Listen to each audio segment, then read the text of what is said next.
యేసే పరిష్కారము అనుదిన Bible study కార్యక్రమం ప్రేక్షకులందరికీ యేసుక్రీస్తు వారి అద్వితీయ నామమున వందనాలు.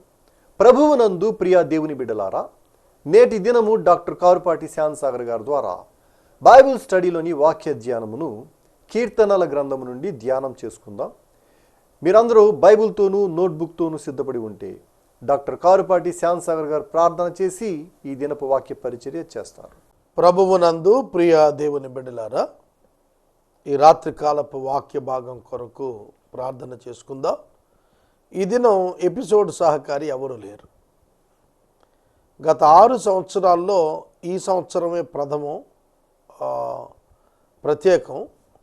8 దినాలే ఎపిసోడ్ సహకారులు వచ్చారు. 20 రోజులు ఎపిసోడ్ సహకారం లేకుండానే ప్రోగ్రాం కంటిన్యూ అయ్యింది.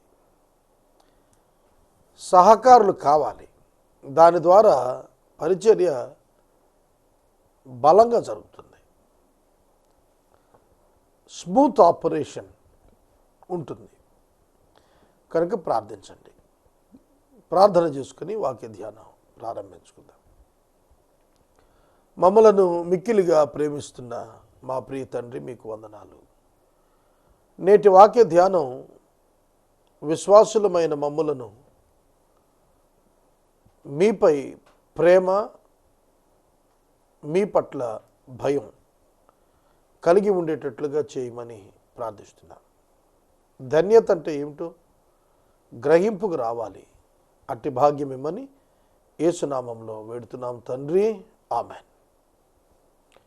ప్రభువునందు ప్రియ దేవుని బిడ్డలారా, దయచేసి మీ పరిశుద్ధ బైబిల్ గ్రంథాన్ని తెరవండి. కీర్తనల గ్రంథం 84వ సంకీర్తన 2వ వచనం మీ ఎదుట ఉంచుకోండి.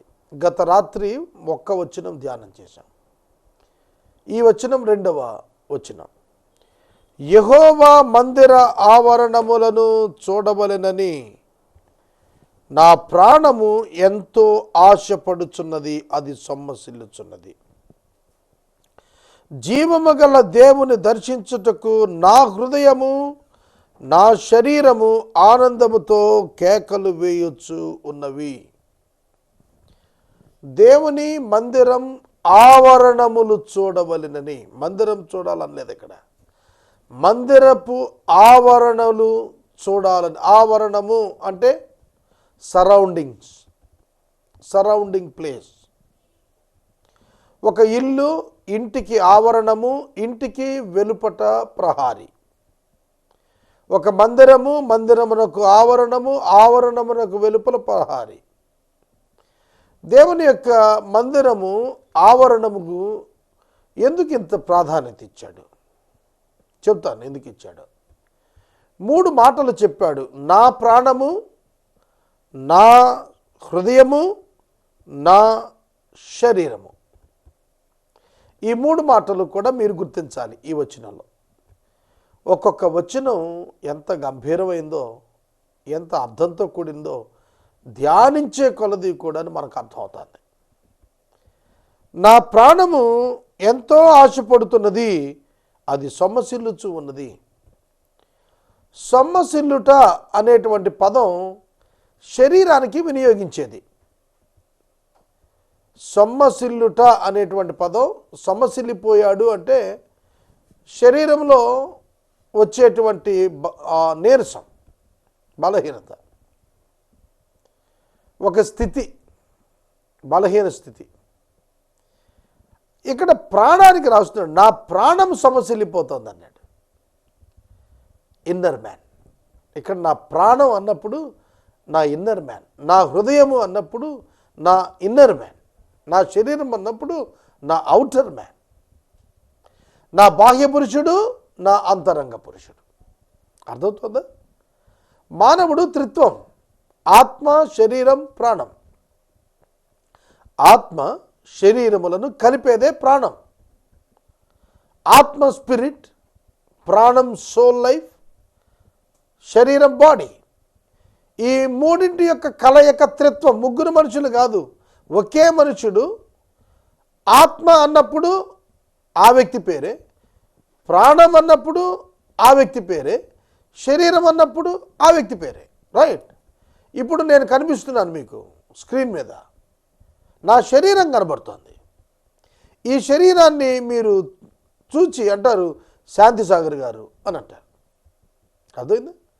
నాలో ప్రాణం ఉంది, మీకు కనబడటం లేదు, కానీ ప్రాణం ఉంది. ప్రాణం ఉంది కనుకే నేను కదులుతున్నాను, నేను మాట్లాడుతున్నాను, నేను చూస్తున్నాను, నేను వింటున్నాను. ప్రాణం ఉంది కాబట్టి ఈ ప్రాణం ఉంది చూశారు, ఇది మీరు చూడలేరు, కనబడదు. ఆ ప్రాణం కూడా నాదే, శాంతిసాగర్దే. ఆ ప్రాణం కూడా, ఈ ప్రాణం నా ప్రాణం. అదవుతుందా? ఆత్మ, ఈ ఆత్మ కూడా దేవుడిచ్చినది, అది నాదే. కనుక ఈ ఆత్మ, శరీరము, ప్రాణము ఈ మూడింటిని పిలిచినప్పుడు శాంతిసాగర్ అనే పిలిచారు. ప్రాణం ఒక శాంతిసాగరు, ఆత్మ ఒక శాంతిసాగరు, శరీరం ఒక శాంతిసాగరు, ముగ్గురు శాంతిసాగర్లు కాదు. అలాగే ఎలోహీం దేవుడు అన్నప్పుడు కూడా తండ్రి, కుమారుడు, పరిశుద్ధాత్ముడు. తండ్రి, కుమారుడు, పరిశుద్ధాత్ముడు అన్నప్పుడు కూడా ఒక్కడే, ఆయనే ప్రభు అయిన యేసుక్రీస్తు. అర్థమవుతుందా? కనుక ఆయన యొక్క మందిరం, మందిరం యొక్క ఆవరణ. చాలా జాగ్రత్తగా బైబిల్ చరిత్ర మీరు తెలుసుకోవాల్సిన అవసరం ఉంది. దేవుడు ఆదాముతో మాట్లాడినప్పుడు మందిరం లేదు. ఏదేను తోటలో ఆదాము హవ్వలు ఉన్నప్పుడు దేవుడు వారి దగ్గరకు వచ్చాడు, మాట్లాడాడు. కయ్యనుతో దేవుడు మాట్లాడాడు, ఆదికాండం 4వ అధ్యాయంలో. మందిరం లేదు. హనోకు దేవునితో నడిచాడు, మందిరం లేదు. అర్థమవుతుందా? నోవాహు దేవునితో నడిచాడు, దేవుడు చెప్పినట్లు విన్నాడు, ఓడ కట్టాడు, మందిరం లేదు. బలిపీఠాలు కట్టారు, ఆరాధన కొరకు వాళ్ళు బలిపీఠాలు కట్టారు. ఇక అబ్రహాము కాలం దగ్గరకు వచ్చేటప్పటికి అవే కొనసాగాయి, బలిపీఠాలు కొనసాగాయి. అబ్రహాము 4 బలిపీఠాలు నిర్మాణం చేసుకొచ్చాడు. చాలా స్పష్టంగా ఆదికాండంలో కనిపిస్తున్నాయి. అలాగే కొనసాగుతుండగా ప్రత్యక్ష గుడారం అనేటువంటిది దేవుడు మోషేకి సీనాయి పర్వతం మీద పరలోక నమూనాను బయలుపరిచి అనుగ్రహించి ఆ నమూనా ప్రజల మధ్యన ఏర్పాటు చేయాలనుకున్నాడు. అక్కడ దేవుని మందిరం ఏర్పడింది. మొదట మూవబుల్ టెబర్నకల్, కదులుతున్న ప్రత్యక్ష గుడారం, తెరలతో కూడిన ప్రత్యక్ష గుడారం.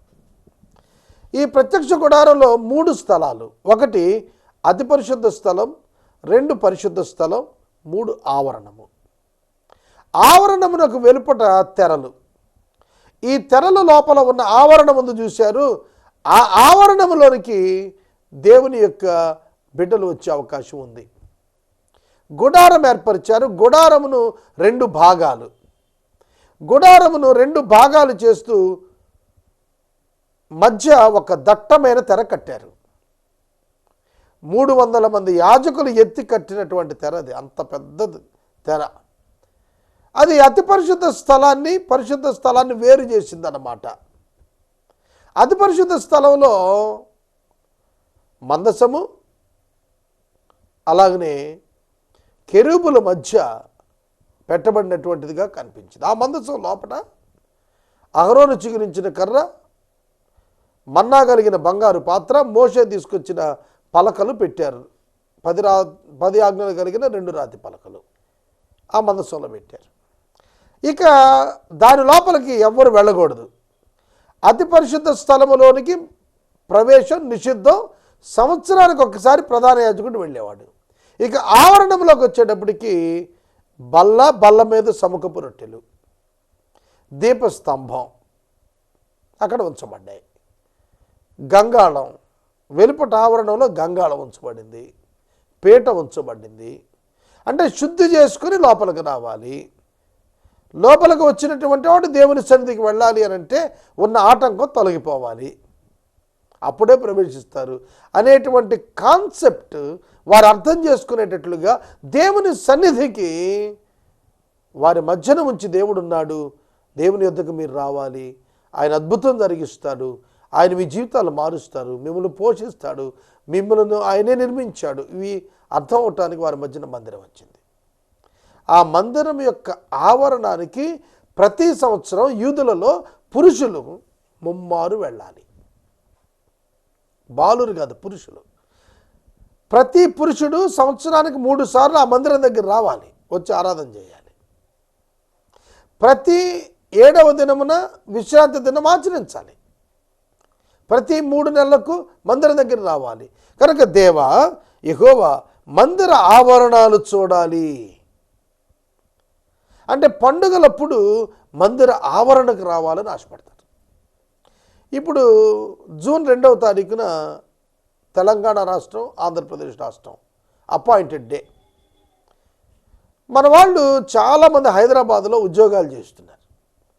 దసరా పండుగ, దీపావళి పండుగ, సంక్రాంతి పండుగ, క్రిస్మస్ పండుగ, న్యూ ఇయర్కి హైదరాబాద్ నుండి మన ప్రాంతానికి కొన్ని వందల మంది, వేల మంది బయలుదేరి వస్తారు.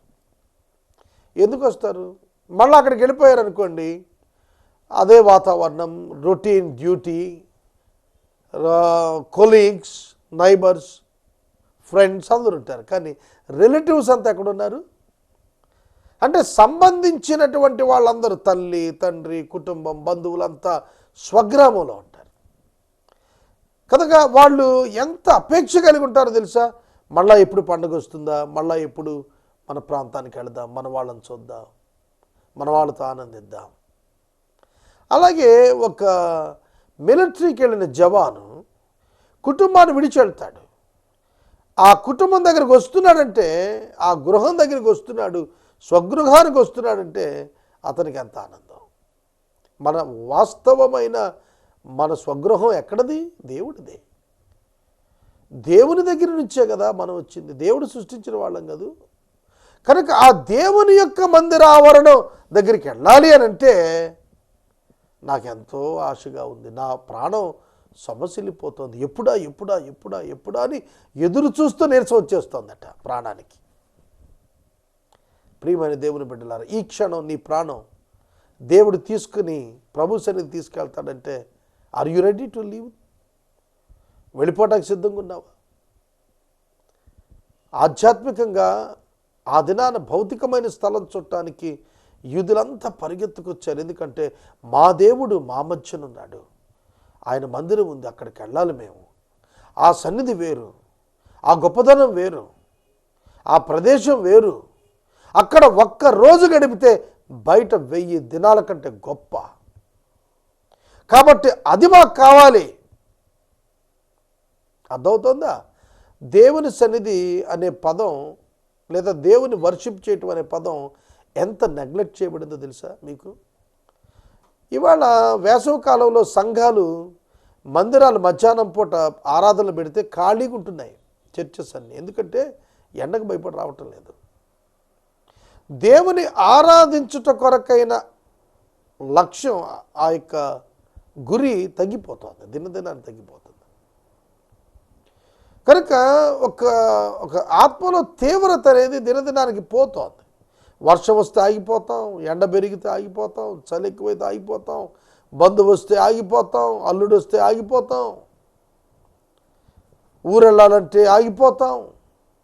దేవుని మందిరానికి రావటానికి ఈ దినాల్లో ఎవరికి శ్రద్ధ లేదు. ఎంత డిఫరెన్స్ అండి! ఎవరి ప్రాణమైనా సొమసిలిపోతుందా ఈ దినాన దేవుని మందిరంకి వెళ్ళి ప్రార్థన చేసుకోవాలి, అక్కడ గడపాలని ఎవరు అనుకుంటున్నాడా? హార్డ్లీ 2 hours అండి. చాలా చర్చెస్లో 1.5 hour కూడాను, కొన్ని సంఘాల్లో 1.5-2 గంటలు మ్యాక్సిమం ఇన్ ఏ వీక్. ఆ అరగంట 2 గంటలు కూర్చోగానే పాస్టర్ గారికి వాచి చూపిస్తారు.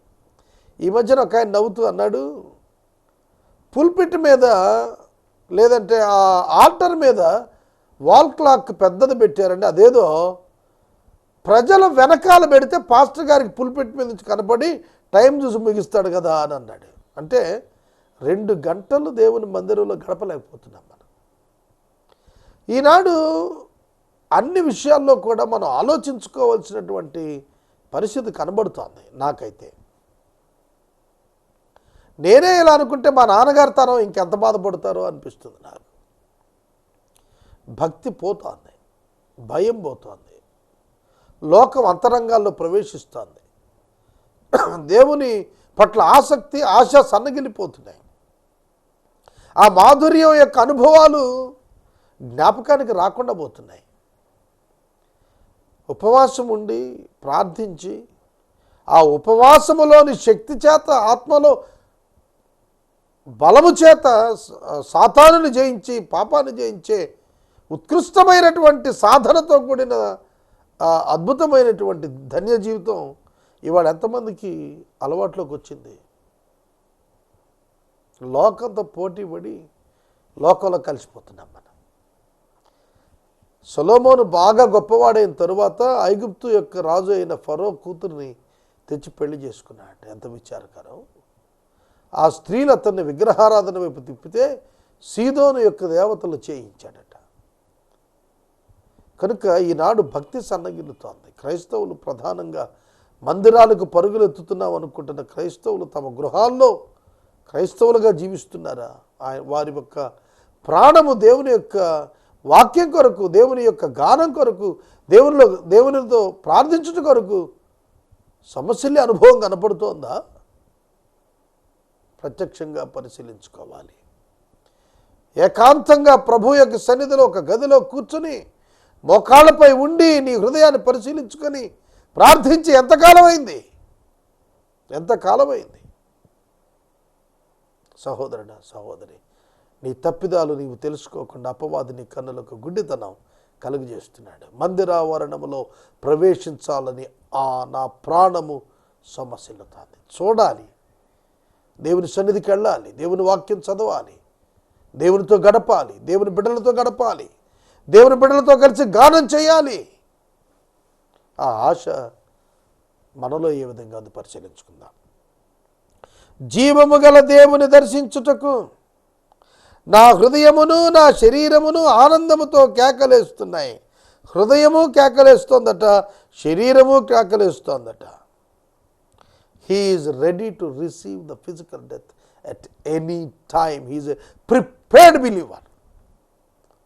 సిద్ధపడినటువంటి విశ్వాసిగా కనిపిస్తున్నారు వీళ్ళు.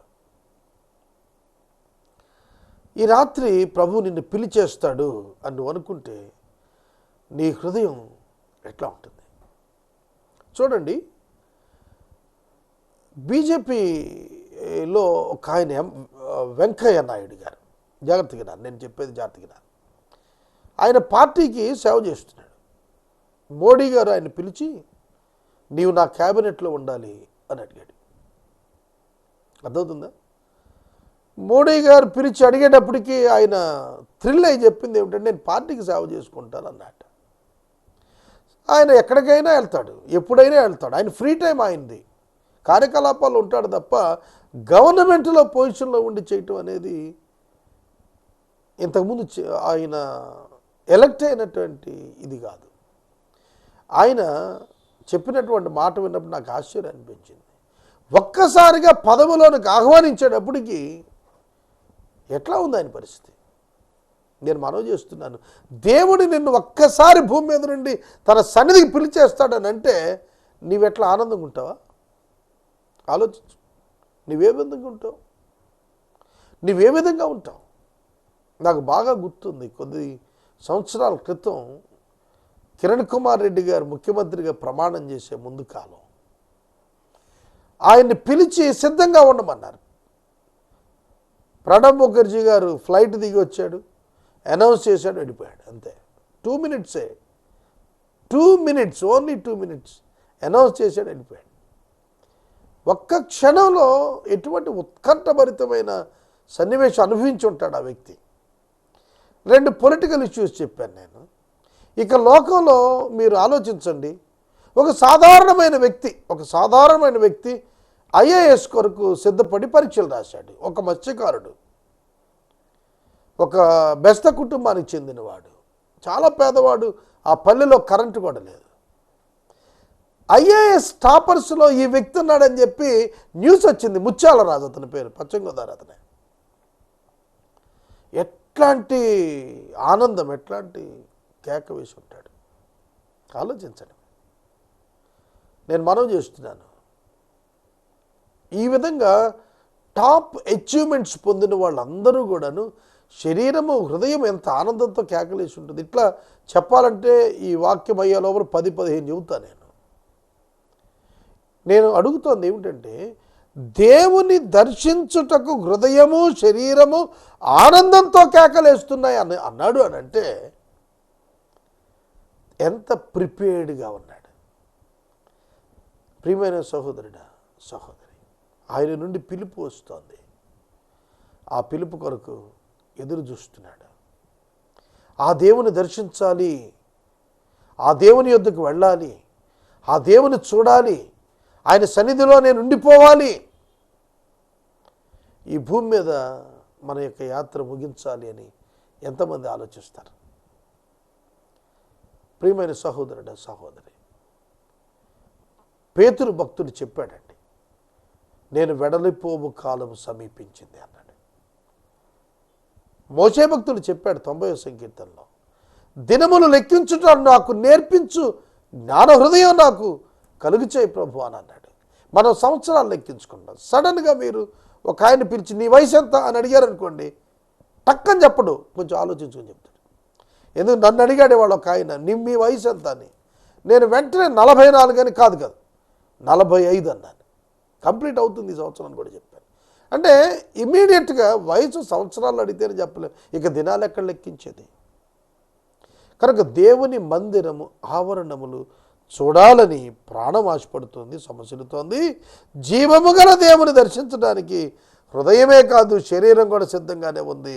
ఎప్పుడైనా సరే దీన్ని విడిచిపెట్టడానికి నేను సంతోషంగా కేకలేస్తున్నాను. మనం ప్రాణం కాపాడుకోవడానికి కేకలేస్తాం, అయ్యో నేను బతకాలి ఉండాలి, ఇంకా ఉండాలని కేకలు పెట్టుకుంటాం మనం. కానీ ఇక్కడ భక్తుడైతే నేను ఎప్పుడు వస్తాను, నన్ను ఎప్పుడు రమ్మంటావు అన్నట్టుగా కేకలేస్తున్నాడు.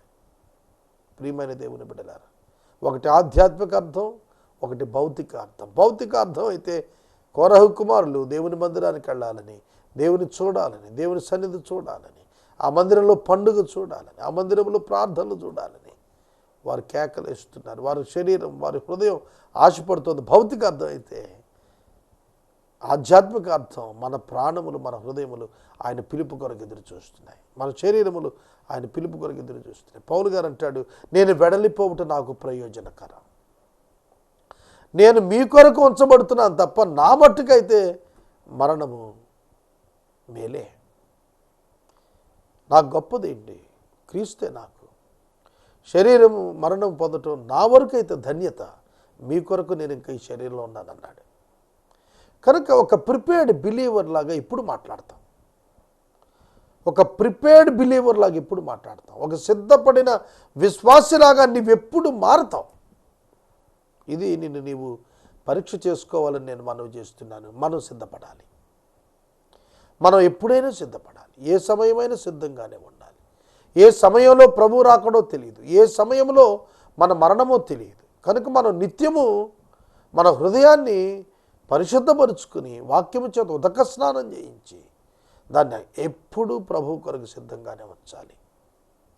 ఈ రాత్రి వాక్యం ఉంటున్న సహోదరుడా, సహోదరి, నీ ఆత్మీయ జీవితాన్ని ఈ భూమి మీద ఒక ఉన్నతమైన శిఖరాగ్రానికి తీసుకుని వెళ్ళమని ప్రభు పేరిట నేను మనవి చేస్తూ ఉన్నాను.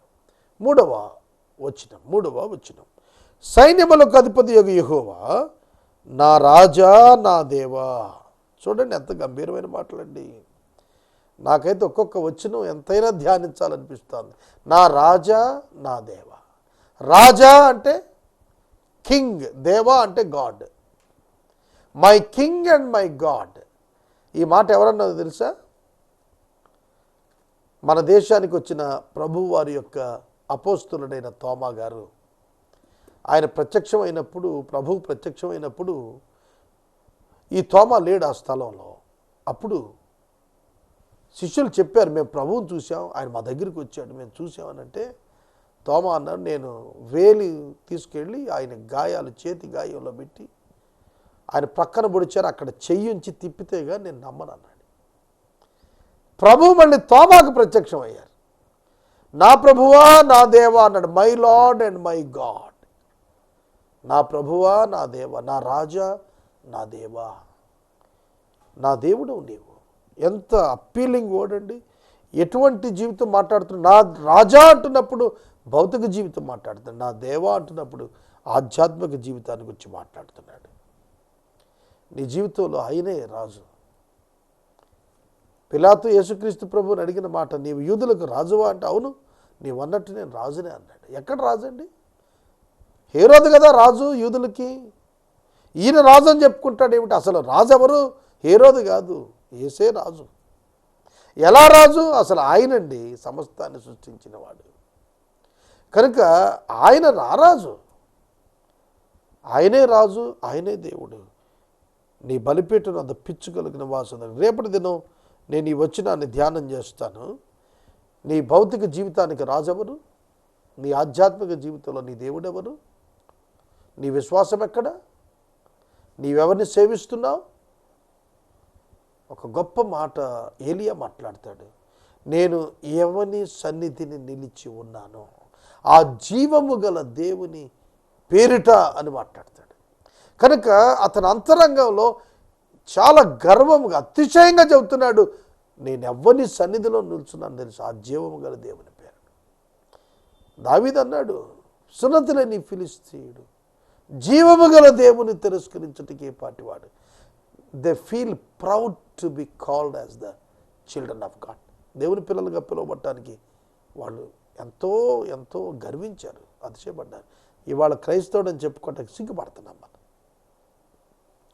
పాత నిబంధన భక్తులు గర్వించి అతిశయిస్తే ఇవాళ మనం ప్రభు బిడ్డలం అని చెప్పుకోవటానికి వెనకంజ చేస్తున్నాం. కొందరు బైబిల్ పట్టుకు రావటానికి కర్చీఫ్లో జుట్టుకొచ్చేవాళ్ళు, నాప్కిన్లో జుట్టుకొచ్చేవాళ్ళు, పాకెట్ బైబిల్ పెట్టి బ్యాక్ పాకెట్లో పెట్టుకొచ్చేవాళ్ళు కనపడుతున్నారు. Feel proud to be the Christian. ఎంత గొప్ప దేవుడు తెలిసిన మనం అర్థం చేసుకోక, మనం తెలుసుకోక అపార్థం చేసుకుంటున్నాం. రేపటి వాక్య ధ్యానం 3వ వచనంలో బలిపీఠం ఎక్కడ, పిచ్చుకలేమిటి, నివాసం ఏమిటి, పిల్లలేమిటి, వానుకోవులేమిటి, రేపటి దినం మనం ధ్యానం చేద్దాం. ఎపిసోడ్ సహకారులు ఈ మాసం ఓన్లీ 80 డేస్ వచ్చారు, 20 డేస్ రాలేదు. అయినా ప్రభు సహాయం చేసేట్లు ప్రార్థించిన అవసరాలు ఉన్నాయి. ప్రభు కృప చూపును గాక. మనము ఇంతవరకు డాక్టర్ కారుపాటి శ్యామ్ గారి ద్వారా బైబిల్ స్టడీలోని వాక్య ధ్యానమును కీర్తనల గ్రంథము నుండి ధ్యానం చేసుకున్నాము. ఈ కార్యక్రమం ద్వారా మీరు పొందుకొనుచున్న ఆత్మీయ మేలులు ఒక ఉత్తరం ద్వారా మాకు తెలియచేయండి. మీ ప్రార్థనా మనవులు మాకు తెలియచేస్తే ఏసే పరిష్కారం కార్యాలయం ఏర్పాటు చేసిన ప్రత్యేక ప్రార్థనా శిబిరంలో మీ కొరకు ప్రార్థిస్తాం. మీ కుటుంబ పక్షముగా ఒక ఎపిసోడ్ ప్రసారం చేయాలనుకున్న మాకు తెలియచేస్తే మా సిబ్బంది మీ గృహాలను దర్శిస్తారు. ముగింపు ప్రార్థన ఆశీర్వాదాలతో ఈ కార్యక్రమాన్ని ముగించుకుందాం. ప్రార్థించుకుందాం. మమ్మల్ని మిక్కిలిగా ప్రేమిస్తున్న తండ్రి వందనాలు. వాక్యం విన్న బిడ్డలను దీవించండి. మీ వాక్యం చేత మమ్మల్ని అభిషేకించండి. మా రక్షకుడా ప్రతి అవసరం తీర్చండి. ప్రేక్షకులను రక్షించి మేలు చేసి వారి హృదయం తృప్తితో నింపమని యేసు నామమున అడుగుచున్నాము తండ్రి, ఆమేన్. మన తండ్రి అయిన దేవుని ప్రేమ, కుమారుడిని యేసయ్య కృప, పరిశుద్ధాత్మ దేవుని యొక్క అన్యోన్య సహవాసం సదాకాలం మనందరికీ తోడై ఉండును గాక. ఆమేన్.